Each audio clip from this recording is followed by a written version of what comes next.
Esto es Cara a Cara con Richard Molina. Esto es Cara a Cara con Richard Molina.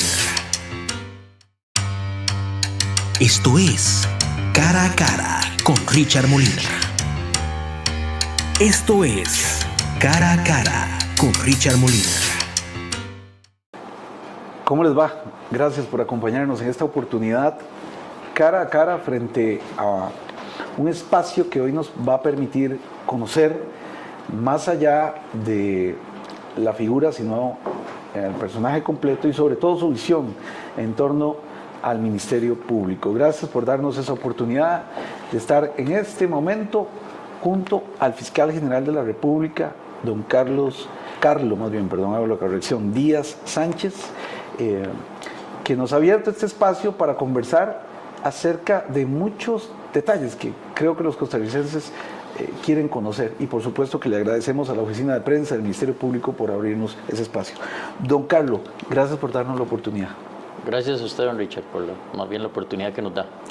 ¿Quién es usted, don Carlos? Carlos Díaz es un fiscal de carrera. Tengo 25 años de ser fiscal. Inicié el 1 de enero de 1998 como fiscal auxiliar en la Fiscalía Adjunta de Limón. Alguien me contó por ahí que lo recordaban a usted en la Facultad de Derecho como una persona siempre muy serena, muy tranquila, de verbo calmado y de pensamiento agudo. ¿Ha cambiado ese estudiante a este profesional?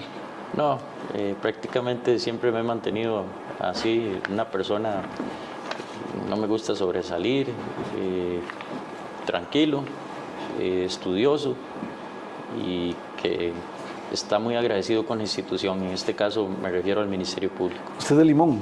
¿Empezó ahí o es de Limón? No, yo no soy de Limón, yo soy de San José, Acerrí, y empecé mi labor profesional en Limón. Vaya, bravo, un reto importante para un joven, ¿verdad? Sobre todo por el matiz de esa provincia que de la fecha acá también tiene características muy particulares en cuanto a criminalidad. Sí, efectivamente, Limón es, bueno, yo lo consideré una gran escuela desde todo punto de vista. Limón siempre se ha mantenido como una provincia que ha presentado, digamos, en cuanto a niveles de criminalidad, quizás los más altos del país. Y como le digo, eso fue una buena escuela en aquel momento para aprender de todo tipo de delincuencia. Usted se postuló, pero ¿esto es un premio o un castigo?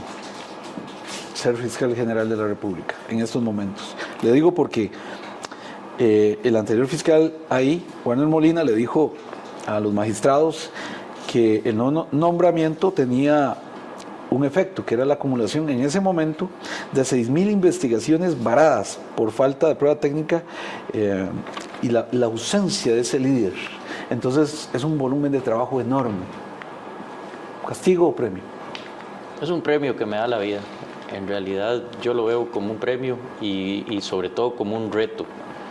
Creo que tenemos que hacer todavía mucho por el Ministerio Público y por la ciudadanía.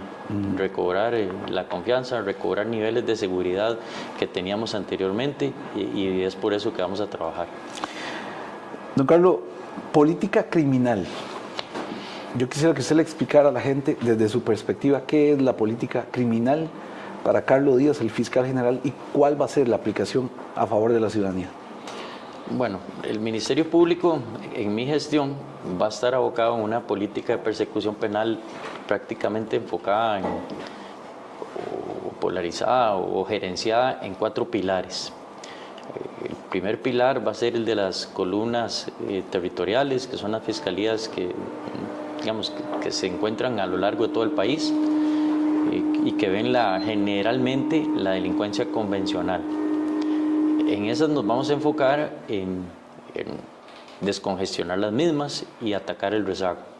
También tenemos otra gerencia que se refiere a la columna de crimen organizado, en la cual va a estar precisamente también bajo el mando de un líder, y en esa se va a ver el narcotráfico o se va a conjuntar con la Fiscalía de Narcotráfico que ya existía, pero va a trabajar también de la mano con la nueva jurisdicción especializada en delincuencia organizada.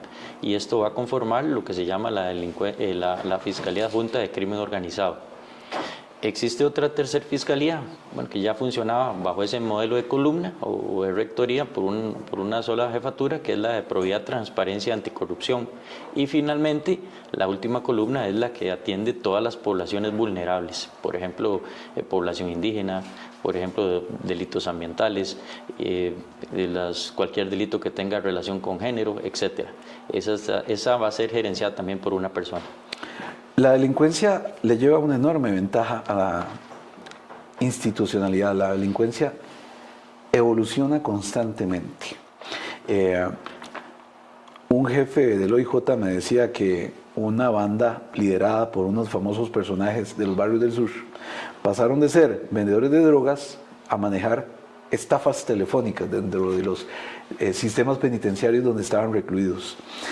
Eso es una dificultad. ¿Cómo adaptarse a los nuevos tiempos cuando la delincuencia imagina tantas cosas y tan rápidamente? Ahora escuchábamos en San Carlos la modalidad de meterse en una casa y obligar a las familias a vaciar las cuentas, no llevarse nada, sino que hacerlo todo. Los frenteadores cada vez son más. Las estafas telefónicas, el OIJ había hablado de números millonarios. Entonces esa evolución frente al estatismo, frente a la falta de respuesta rápida. Don Carlos, ¿cómo se enfrenta a eso? Porque usted es una persona colmilluda en el Ministerio Público y usted sabe bien que la delincuencia parece que va ganando en cuanto a esos movimientos, pero jugar con las cartas que tenemos actual no es tigre amarrado contra burro suelto, más bien burro amarrado contra tigre suelto. En cierta manera sí, usted lo logra observar bien. La inversión que hemos hecho en seguridad todavía no es suficiente para atacar toda la criminalidad. Nos preocupa todas esas delincuencias que usted ha mencionado, por ejemplo, todo lo que tiene que ver con ciberdelincuencia, que tenemos que actualizarnos nosotros, también aprender de criptomoneda, tenemos que aprender de aplicaciones tecnológicas, etcétera. Tenemos que, por ejemplo, aprender cómo se está moviendo el narcotráfico, cómo se paga ahora, que puede ser en efectivo, pero ahora en algunos casos hemos detectado que se paga hasta con la misma droga. Vemos modalidades completamente diferentes y a veces sí sentimos esa percepción de que estamos un poco atados, pero creo que en el Ministerio Público el principal insumo es el personal y es gente muy inteligente también, de mucha experiencia, y nos vamos a ir adaptando a todas las delincuencias. Para eso contamos también con la ayuda, por ejemplo, de los diferentes cuerpos policiales e incluso organismos internacionales. Algunos dicen que la Fiscalía debería ser independiente. Esto es un órgano que depende del Corte Plena, es lo que entiendo así. A su criterio, ¿debería ser un órgano independiente? La Fiscalía es independiente, completamente. Es un órgano completamente independiente al Poder Judicial por cuestiones, digamos, administrativas, pero meramente administrativas, es que no somos completamente independientes. Pero en cuanto a nuestra función, que es el ejercicio de la acción penal, el cumplimiento de la ley y la Constitución, somos completamente y absolutamente independientes. ¿Y esa independencia administrativa sumaría o no sumaría? ¿Sumaría qué, perdón? En el sentido de que no estén atados al Poder Judicial o a la Corte administrativamente, como usted lo señalaba. ¿Sumaría en beneficio de la Fiscalía o prácticamente eso no tiene nada que ver? No nos afecta de ninguna manera. Don Carlos, ¿cuál es el volumen de casos que tienen? Les citaba 6.000 investigaciones que estaban varadas, pero ¿cuál es el volumen de casos que tiene la Fiscalía al año? ¿Maneja ese número? Sí, son entre 70.000 y 80.000 expedientes que ingresan al año. ¿Cuántos fiscales hay? Bueno, el total personal del Ministerio Público son como 1.300 personas y creo que de esos menos de la mitad, o tal vez unos 500 son fiscales. Estamos hablando de que la media por fiscal podrían ser de unos 3.000 expedientes, o estoy haciendo un cálculo muy alto. ¿Cuánto? No, muy alto. La media por fiscal está entre 250 a 300 expedientes por fiscal, lo cual es bastante voluminoso para una sola persona. ¡Wow! ¿Se puede pedir en este momento de tanta situación económica más fiscales? ¿Usted cree que es urgente incorporar más elementos a la Fiscalía? Sí, sí es urgente. Nosotros estamos midiendo y prácticamente también esa es nuestra labor actual, medir con qué contamos, qué tenemos y medir también el ingreso por persona, digamos, de causas, redistribuir recursos. Creo que ya eso ya lo hemos ido haciendo, pero ya no hay más margen para redistribuir, y entonces aquí lo que nos corresponde es medir la capacidad que tienen real estos fiscales de atender esas causas. Pero yo diría que la necesidad de recursos no es solo en el Ministerio Público, es en lo que tenga que ver con seguridad a nivel general. Mira que yo en cuanto al tema de seguridad pienso más en un todo. Cuando uno ve el fenómeno del narcotráfico, no sé si usted lo califica como yo, como un fenómeno. Sí, claro. Uno ve que hay características que no pueden ser únicamente reprimidas, sino prevención sobre todo. ¿Dónde está el componente prevención en este momento como fiscal general que usted lo vea presente? Yo me acuerdo que antes había esfuerzos porque los chiquillos tuvieran conciencia a través del DARE. Yo no sé si usted acordará, usted es como de mi edad más o menos, prevención del delito, pero ahora uno ve ausencia de esas medidas. Y suma otro elemento, hay tierra de cultivo donde, como en Punta Arenas, no hay fuentes de empleo, no lo justifico, sino pongo en el escenario estos elementos, y hay oportunidad de generar grandes riquezas en muy poco tiempo para gente que no tiene ningún tipo de formación. Entonces yo lo veo como un todo. ¿No siente usted que está un poco atado la parte represiva a una falta o a una ausencia de política social importante para combatir como un todo la criminalidad? Efectivamente, usted lo ve bien, don Richard, esa es la situación. Vamos a provincias y yo recientemente hice una visita a Limón con el ministro de Seguridad y se armó todo un operativo bastante grande. ¿Y qué es lo que uno observa? Observa la pobreza, observa la falta de oportunidades, porque uno mismo estando en el lugar, usted dice, ¿dónde trabajan o dónde hay fuentes de trabajo para tantas personas? Porque no son pocas, son muchas, y todo esto es integral definitivamente, tal y como usted lo ha indicado. Bueno, uno ve las calles y de todo, don Carlos, uno ve la infraestructura, uno ve hasta la pintura de las casas, y uno ve que hay un ambiente propicio para generar otro tipo de acciones. Lo que pasó en Colombia, donde llega un Robin Hood y empieza a hacer cosas y la gente siente que hay un remedio y una sustitución del poder constitucional, y en esa ausencia ocurre. Lea usted igual que yo que hay una ausencia de poder real en efectos sociales y que lamentablemente esa ausencia la ocupan grupos criminales. Sí, efectivamente, hasta incluso cuando vemos, por ejemplo, objetivos de persecución o supuestos líderes de los delincuentes en esas provincias, usted ve que es una persona que hace un alarde o que ostenta de verdad un nivel económico, y que las personas con las que se rodea son jóvenes, e incluso hasta la mayoría menores de edad. Ahí es donde usted ve que efectivamente se materializa todo eso que usted nos indicó. No sé si recordará a memoria cuál es la mayor o cuál es el delito que más se persigue en el país. No sé si tiene una estadística, si son estafas, si son delitos financieros, si es narcotráfico. No sé si recuerda el ranking, diríamos nosotros los periodistas. Ese dato no lo tengo. Ajá. Pero definitivamente creo que tienen relación siempre con delitos de contenido patrimonial. Eso creo que es el principal, pero todo esto viene aparejado obviamente con las drogas, el narcotráfico. ¿Por qué es que se dan los delitos patrimoniales? ¿Por qué? Porque generalmente ocupan dinero para consumirlas, son personas que ocupan dinero para consumir drogas.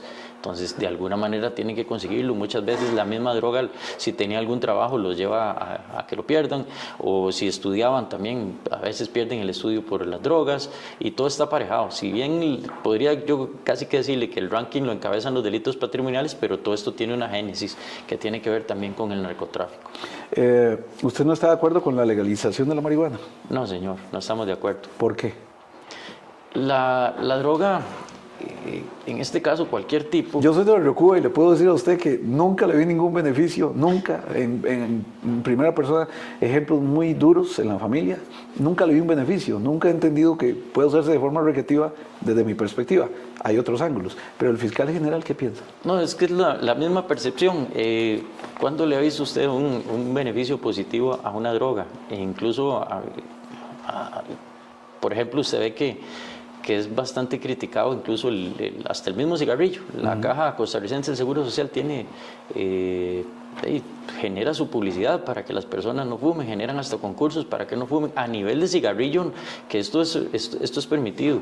Incluso se dice que el alcohol también. El alcohol es terrible. Usted pasa por la estación de trenes del Pacífico y ve a los famosos chichipates, lo que llaman unos chichipates tirados ahí. Antes lo atendía la Cruz Blanca, usted tal vez recordará, o está muy joven, yo sí me acuerdo de la Cruz Blanca, ahora no. Y el alcohol ha causado esos desastres en la sociedad.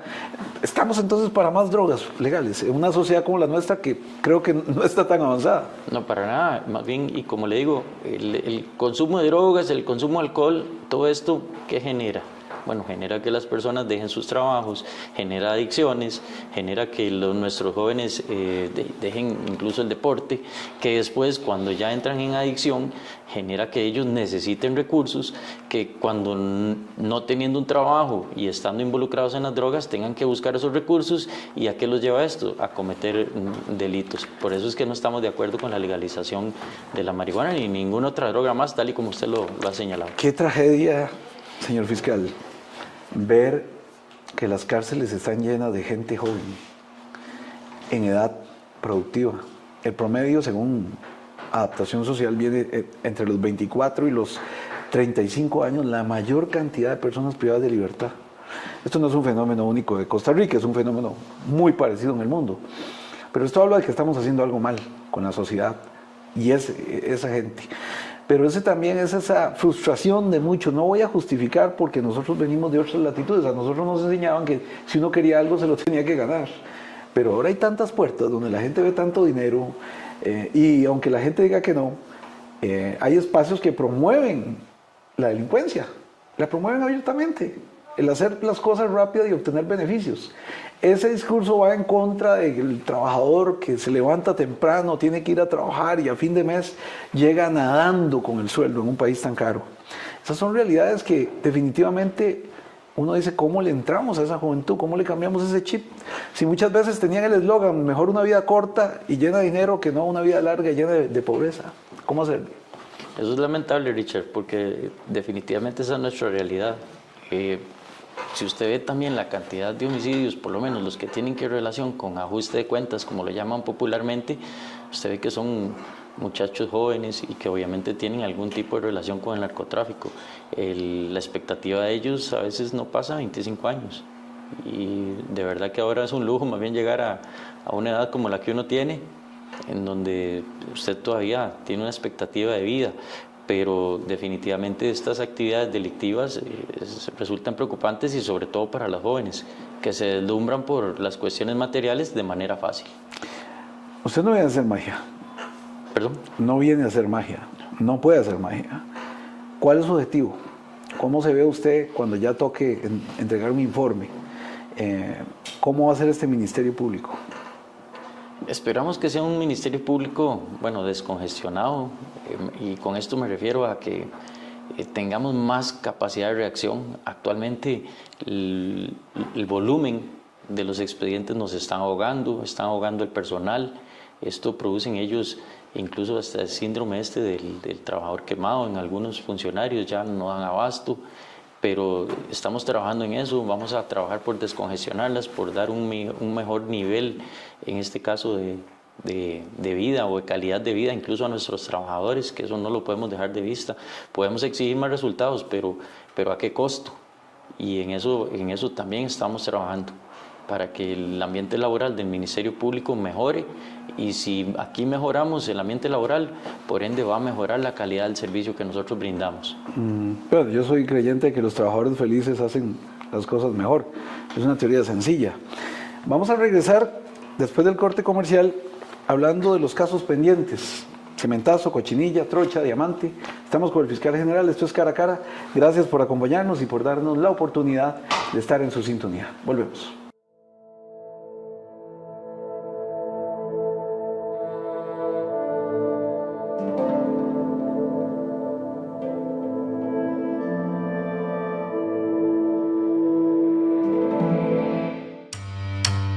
Esto es Cara a Cara con Richard Molina. Esto es Cara a Cara con Richard Molina.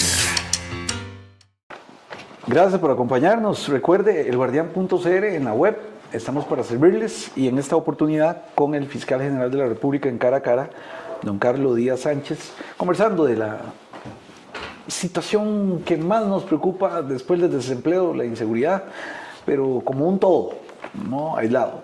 Y ahora vamos a entrarle a los casos grandes. Don Carlos, usted hablaba de una saturación de algún síndrome del empleado quemado, que yo comparto también, pero la ciudadanía exige cumplimiento rápido. Cementazo, Cochinilla, La Trocha, Diamante, UPAP, son casos que le llaman poderosamente la atención a la gente y que en el caso de La Trocha inició en el 2012 y hasta el 2020 la Fiscalía solicitó una desestimación ante el Juzgado Penal de Alajuela. El expediente del caso incluía a 26 personas acusadas, sin embargo se redujo a 13. Entonces la gente queda con ese sabor en la boca inicial. Mucho tenemos que ver nosotros los medios de comunicación por crear falsas expectativas, por venderle a la gente que la justicia es rápida y cumplida como en las fábulas, cuando la realidad es otra. Hay un debido proceso y hay que cumplirlo. Pero, ¿es una percepción o es que el Ministerio Público se ha alerdeado mucho en estos casos que les citaba?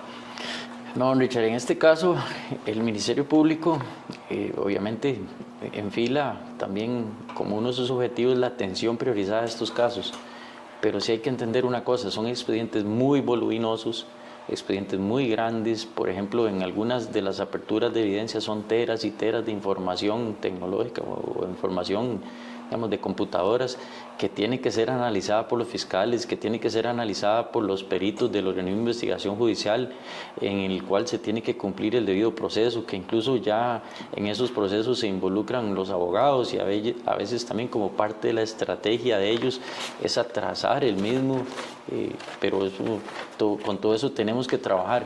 Como le digo, son expedientes tal vez muy grandes, de los cuales a veces sí desbordan nuestras capacidades, pero como le digo, son una prioridad también para el Ministerio Público.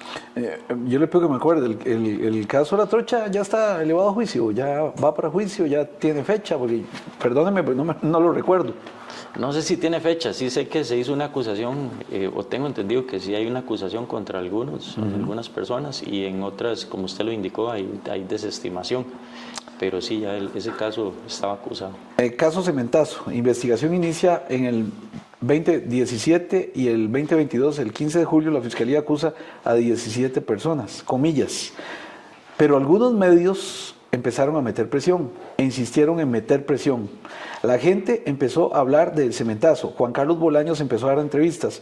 Los diputados empezaron a notar un hedor cada vez más profundo. Solo el fiscal general en esa oportunidad, por supuesto, no sabía del tema, refiriéndose a Jorge Chavarría. Cada causa relacionada al asunto que llegó a sus manos fue siempre desestimada. Al presidente Luis Guillermo Solís le encantaba repetir eso, que no había pasado nada, que todo fue desestimado. Esto es un extracto de Delfino CR, en el caso del cementazo. La presión mediática, ¿cuánto afecta a los expedientes judiciales? Siente usted, yo le pido honestidad, porque usted se la debe a Costa Rica, don Carlos. A veces los medios tenemos intereses particulares. Somos muchos corporativos, otros independientes, pero ¿cuánta presión se le mete a un caso, como decía el colega aquí? No, definitivamente, y lo digo con todo respeto para los medios de prensa, sí hay mucha presión, y sobre todo porque a veces pensamos que esos casos son sencillos y que un año es suficiente, o 2 años, o 3 años, y en realidad, como le he indicado, son expedientes con muchos folios, con mucha información, en donde incluso por más que quisiéramos, a veces no podemos contar con la prueba que requerimos en el momento, porque depende la producción de la misma de otros entes, por ejemplo el organismo de investigación judicial u otra institución, y dependemos de todo eso. Entonces decir que tal vez un expediente de esto se va a resolver en 1 año o esperar una respuesta en 2 años es a veces ilusorio, y como usted lo dice, sí nos meten presión, pero tenemos que trabajar con la misma. Sí, nos enfocamos a los mismos y damos nuestro mejor esfuerzo. Desearíamos, ojalá, que en menos de 1 año un caso esté resuelto, pero eso es prácticamente ilusorio. Sí le digo porque de pronto usted me acaba de contar que estos podríamos calificarlos como casos de tramitación compleja. No sé si es así. Son casos donde debe reunirse mucha prueba y el análisis. Y uno pensaría que es un fiscal, don Carlos.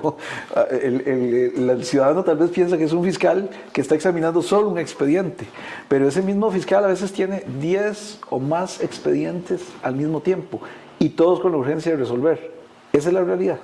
Esa es la realidad. Incluso desearíamos tener un fiscal solo destinado a eso, pero más bien ahí se forman equipos de trabajo, a veces 2, 3, hasta 4 y 5 fiscales los que ven un tipo, por ejemplo, de casos como estos, y aún así, conformando un equipo de trabajo, 2, 3, 4 fiscales, no damos abasto, porque de verdad son bastante voluminosos.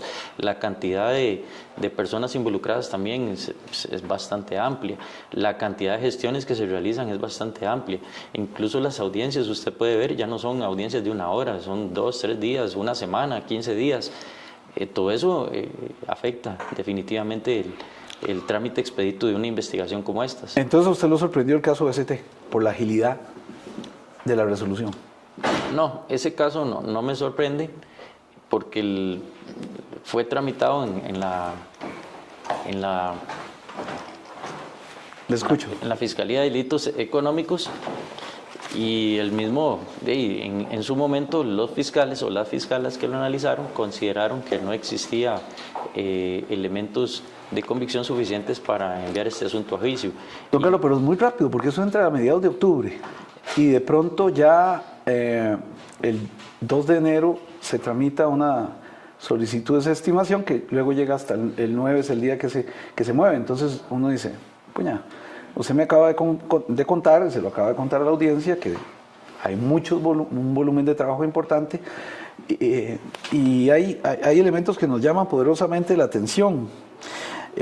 A nosotros nos contestó la oficina de prensa del Ministerio Público, comillas, producto del análisis de los elementos de prueba que se aportaron dentro de la denuncia que dio origen a dicha causa, se remitió por parte de la Fiscalía requisitoria de peritaje ante la sección de anticorrupción de delitos económicos del OIJ, siendo que mediante el informe tal del 21 de octubre del 2022 se comunicó que para realizar la pericia contable requerida por parte de nuestra Fiscalía se necesitaba el trámite de una asistencia internacional a la República de Panamá con el fin de obtener prueba para el caso.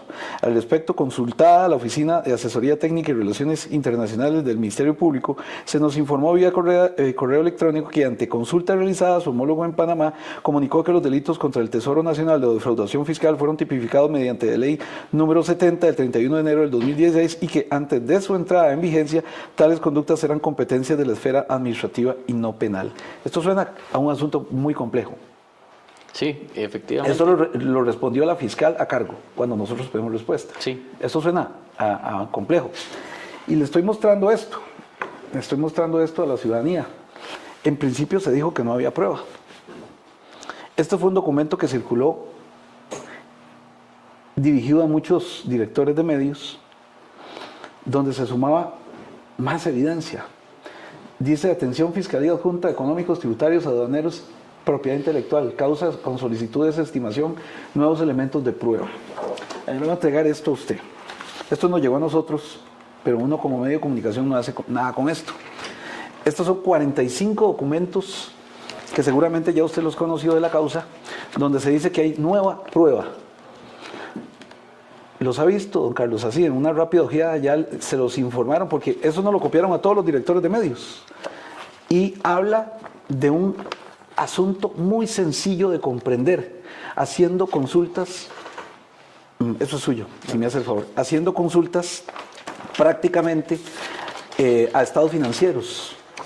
Entonces dice uno, bueno, parece que sí faltaba por analizar elementos de juicio, porque cuando una persona simple y sencilla como yo, dentro de mi ignorancia, me meto a una web que me pasan ahí ese documento y veo el despliegue de información, en ese caso que le acabo de entregar, don Carlos, 45 documentos, uno dice, oye, ¿esto se examinó o no se examinó? A su criterio, yo sé que no puede adelantar porque el caso está ante la inspección judicial, a su criterio, ¿usted siente la conciencia tranquila de que este caso se ha llevado bien? De momento sí, siento la conciencia tranquila. Cuando se hizo la desestimación fue de manera fundada y en este caso era por la falta de algunos elementos probatorios que, como usted bien leyó ahí, tienen que ver con con la prueba internacional. Si no tenemos el correspondiente de la prueba internacional, para nosotros de momento no podemos demostrar la existencia de un delito, pero la desestimación no impide que la causa se reabra si nuevos elementos de prueba no se incorporan al proceso. ¿Esa prueba ustedes se la enviaron? Porque nosotros tenemos, son 45 documentos donde habla de estados financieros, en este caso de la compañía señalada.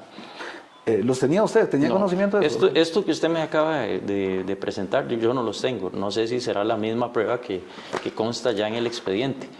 Esa prueba ya está en análisis por otro fiscal adjunto, diferente a la persona que analizó el expediente. Porque, lo repito, es un ciudadano. Alguien hace una investigación, se le envía a uno le dice, aprieta el clic y ve estados financieros. Entonces, a uno le preocupa que uno encuentre situaciones interesantes. Y le voy a contar otra cosa, Juan Carlos. Me permiten, porque tengo que contar esto. Son elementos que a uno le llaman la atención. Esto es una línea de tiempo que hicimos nosotros. Nosotros le preguntamos al Ministerio de Hacienda el 11 de diciembre sobre el caso. Nos responden 24 de diciembre. Ya el Ministerio de Hacienda había salido, pero nos responden el 24 de diciembre.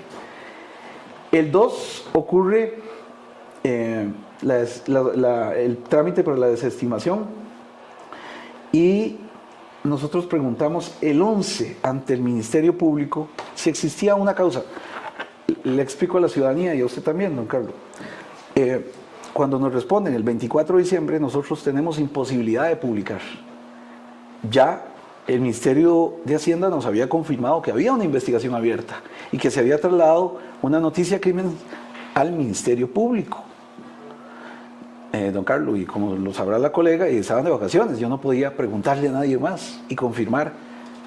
Cuando preguntamos el 11, nos responde la Fiscalía que no hay ningún caso, y la pregunta directa es, señores, ¿el Ministerio Público está investigando el caso tal? Y la respuesta es, la Fiscalía de Anticorrupción dice que no está investigando. ¿Cuál es mi sorpresa? Se lo cuento como hecho, que estos son hechos que nosotros consideramos como muy llamativos, porque el día 11 nos dicen que la Fiscalía de Anticorrupción dice que no hay nada. Nosotros no le preguntamos por la Fiscalía de Anticorrupción. Nosotros dijimos el Ministerio Público. Resulta que el día de la conferencia de prensa en Hacienda, la notificación es que la Fiscalía que estaba investigando era la Unidad de Delitos Económicos. Nosotros nos quedamos sin publicar porque a nuestro criterio nos indujeron un error y no tuvimos posibilidades. Entonces, poderosamente nos llama la atención que en ese mismo momento, se lo cuento, don Carlos, inicia un ataque en contra del guardián de parte de un personaje. Yo no he visto a este señor en esa ecuación, no lo he visto en la investigación, pero es hecho probado que el día 2 de enero empieza un ataque en contra del guardián desde nuestra perspectiva reputacional, ¿verdad? Era muy evidente, nosotros habíamos preguntado por ese caso y justamente publican cosas en contra de nosotros y nos dañan la reputación. Se lo cuento como anécdota porque eso nos frenó. Nosotros dijimos, si publicamos en este momento, van a decir que nosotros estamos orquestados y nos contuvimos. Pero hay tantos elementos que uno examina, como le digo, puede haber error humano, yo lo entiendo, pero la Fiscalía tiene el deber, y corríjame si me equivoco, señor fiscal, de indagar hasta el máximo, de machacar, de esas dudas que tiene un ciudadano tan sencillo como yo, que no se queden en el aire. ¿Cómo es posible que me respondan el 11, que nadie está investigando este asunto, después que confirmen que si hay una investigación, al día siguiente que digan que no? Es una serie de circunstancias desafortunadas, diría yo, pero que a uno como ciudadano le queda esa percepción de que hay que investigar más. Entonces no tiene esa misma percepción. Ahora que le cuento este cuento, no sé si me entendió, como fiscal, no diría usted, puña, por lo menos tengo que ponerle atención a lo que podría estar ocurriendo. No, por supuesto, su preocupación nosotros la hacemos nuestra también. Nos ponemos de su parte, de su lado, ¿verdad? Como ciudadano, y vamos a continuar investigando. O sea, en esto no ha finalizado. Por dicha, se trata de una desestimación y nosotros haremos las investigaciones que correspondan. Si logramos demostrar al final que hay el delito, vamos a perseguir a las personas que lo cometieron. Si no logramos nuevamente demostrar, pues vamos a a ser objetivos en la presente causa. Es que voy a unir cabos. Nos faltan fiscales, pero tenemos una crisis económica. Cada céntimo que entre a la Hacienda, el fiscal general puede ir ante los diputados y en el próximo presupuesto de la República, del Poder Judicial, le van a dar más plata. Es que ese es un asunto de un todo. Si yo no tengo plata, no puedo contratar más fiscales. Es un asunto que nos daña a todos. No digo en este caso particular, porque le pregunto, ha sido muy sonado el caso que se menciona, pero ¿qué pasó con los otros 2 casos? ¿Qué noticia tiene usted? ¿Los desestimaron o están investigándolos? Perdón, ¿cuáles otros 2 casos? Hacienda denuncia 3 casos, que ellos califican como megacasos. El BCT es uno de ellos, pero había 2 más. ¿Qué pasa con esos casos? ¿La Fiscalía está investigándolos o los desestimó? No, tengo entendido que todavía están en investigación. ¿No se han desestimado? No, señor. Ok. ¿A usted le preocupan los delitos hacendarios? Por supuesto. Incluso tenemos fiscales dedicados a eso en este momento. Hay una batería de fiscales especializados en delitos económicos y es también una de nuestras prioridades. Incluso de las primeras reuniones de seguimiento que yo he hecho de casos en específico fue con esa batería de fiscales. ¿Cómo recuperar la credibilidad de la Fiscalía? Está muy golpeada. Si usted lee redes sociales, opinión pública y le pregunta a la gente en términos generales, no solo de la Fiscalía, tengo que ser correcto, creo que del Poder Judicial, aunque los índices señalan, pero el día a día parece que están en contra. ¿A usted le preocupa eso, que la gente no tenga confianza en la Fiscalía? Por supuesto. El Ministerio Público es un ente objetivo, es un ente que tiene que ser transparente, un ente que tiene que demostrar que es... Permítame eso, yo se lo tengo por aquí. Que es implacable en la persecución penal y a eso nos enfocamos con objetivos y con trabajo y definitivamente buscamos siempre que la ciudadanía confíe en nosotros, confíe en nuestra función como actores penales y que vamos a hacer cumplir la ley y la Constitución. La recuperación de esta confianza tiene mucho que ver con las condenas. Si en un caso como la Trocha no hay culpables, la gente va a decir que algo pasó. Y usted hablaba de un componente que me gustaría que conversáramos. El componente que no tienen todos los ciudadanos, que es un cuerpo de abogados. Cuando se tiene plata puede tener uno muchos recursos a favor. Pero cuando uno ve que la justicia no es igual para todos, porque no todos tenemos el mismo acceso, ¿no tendrá que buscarse también alguna forma de equiparar ese sentido, de acortar tiempos? Porque a una persona que no tiene excusas, que no tiene recursos, le dedican un defensor público y en 1 año o 2 años ya el caso está resuelto. Pero ¿qué pasa con la gente que no tiene recursos versus los que sí tienen recursos? No sé si me doy a explicar, señor fiscal. Sí, la justicia tiene que ser igual para todos. Pero es igual para todos.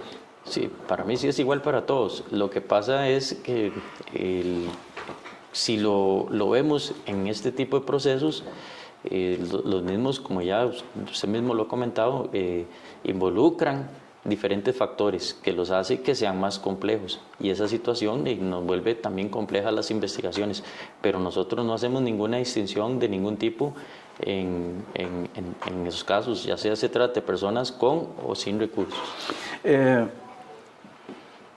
Es complicado, ¿verdad? Que la gente pueda entender eso, porque una persona que lleve 10 años una causa, tiene que pagar abogados por todo ese tiempo. No cualquiera puede pagar un abogado.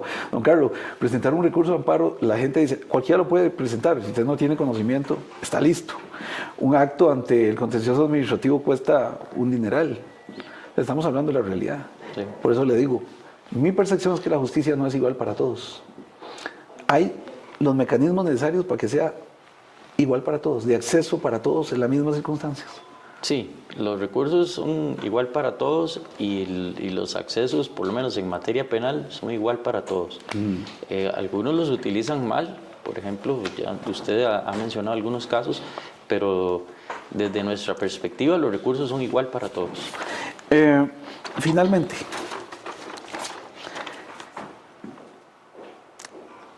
El artículo 295 del Código Procesal Penal dispone que el procedimiento preparatorio no será público para terceros y que las actuaciones solo podrán ser examinadas por las partes, directamente o por medio de sus representantes.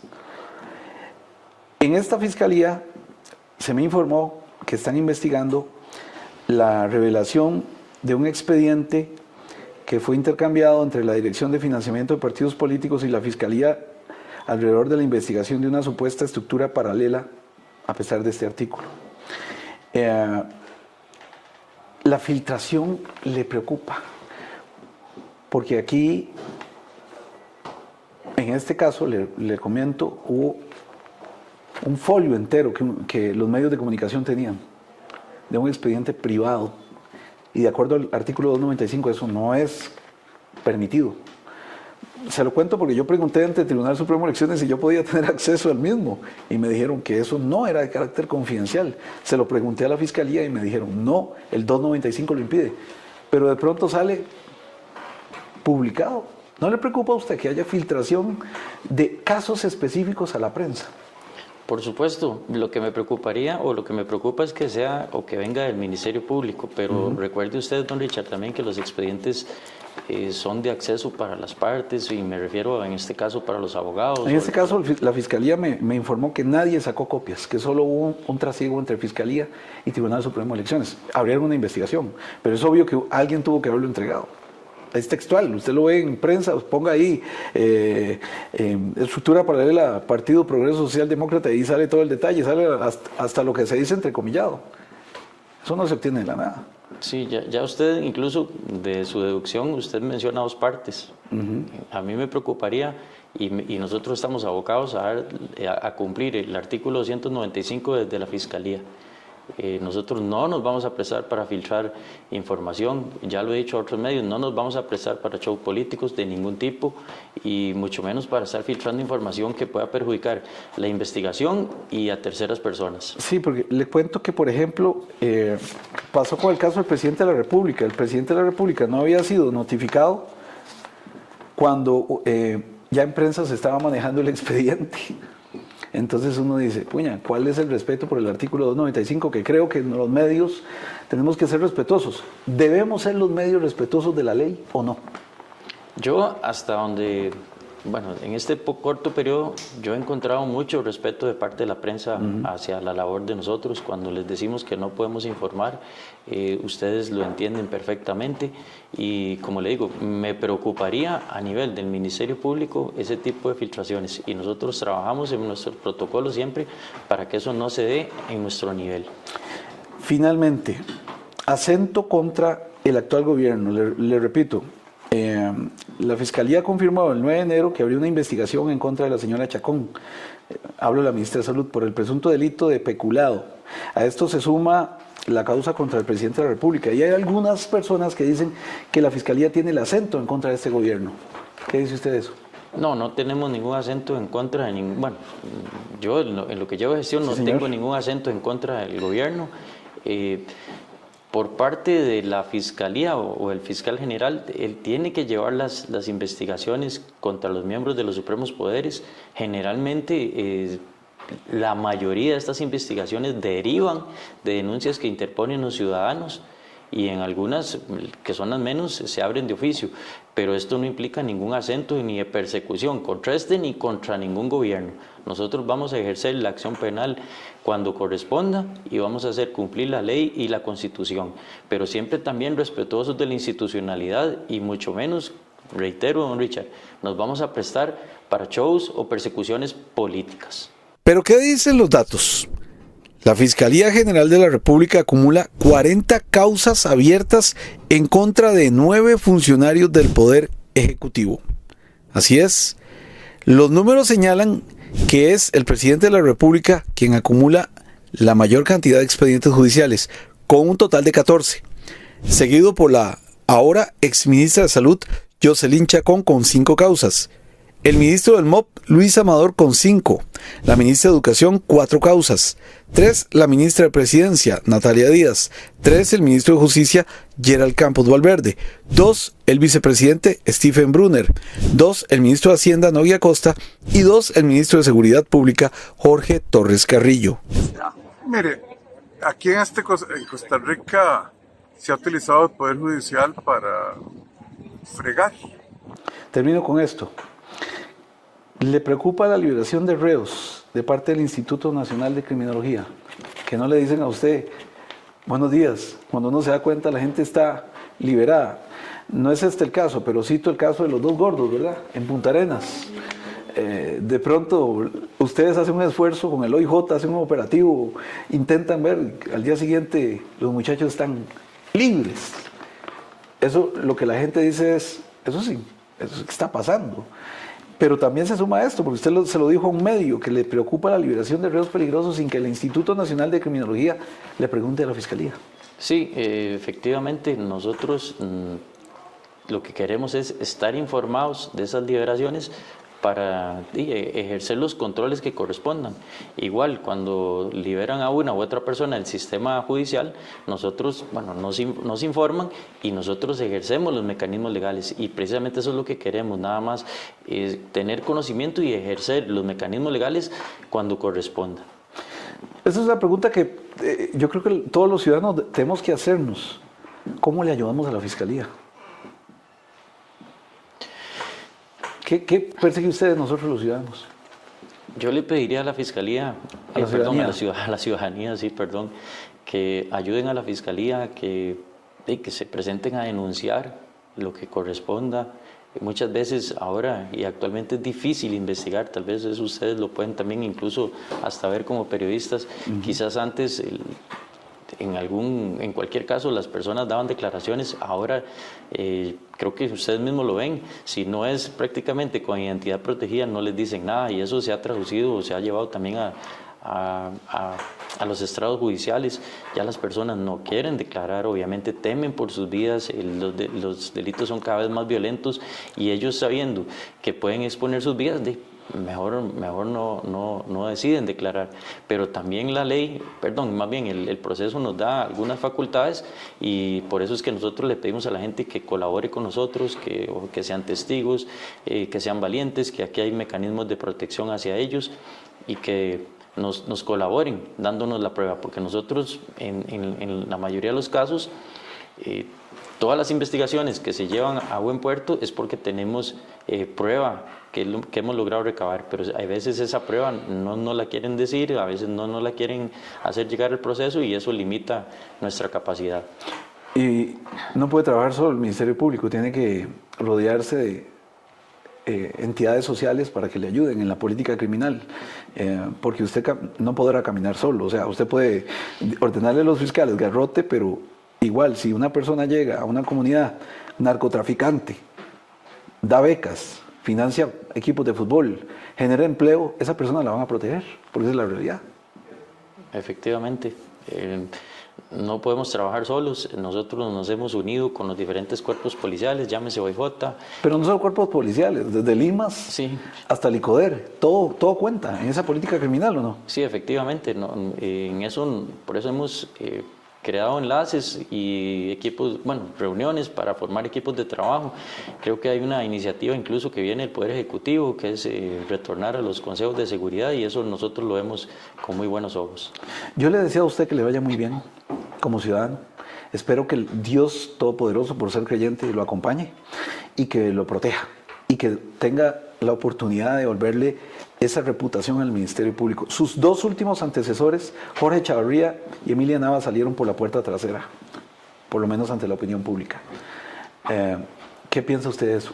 ¿Quiere salir por la puerta grande o no le preocupa lo que piensa la opinión pública? A mí me interesa, obviamente, lo que piense la opinión pública, pero que sea respaldada con trabajo, o sea, con resultados. No llegar a ser, por ejemplo, crear una falsa opinión pública, sino demostrarlo con trabajo, con rendimientos, con resultados. ¿Y cómo se demuestra esos rendimientos y resultados? con un país un poco más seguro. Pero en esto yo no estoy solo, todas las instituciones... Hay que tenerlo claro, ¿verdad? Que no debe estar solo, No, de hecho. para No nada. lo podemos dejar solo, usted tiene que irse acompañado de esa estructura social. Exactamente.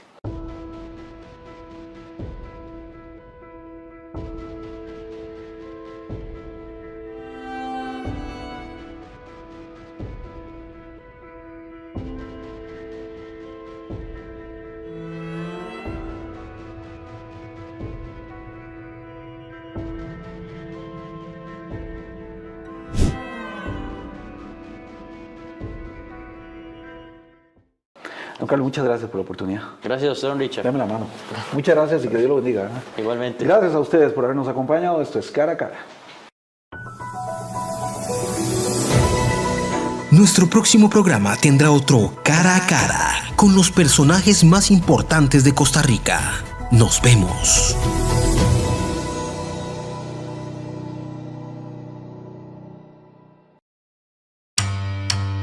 Esto es Cara a Cara con Richard Molina. Esto es Cara a Cara con Richard Molina.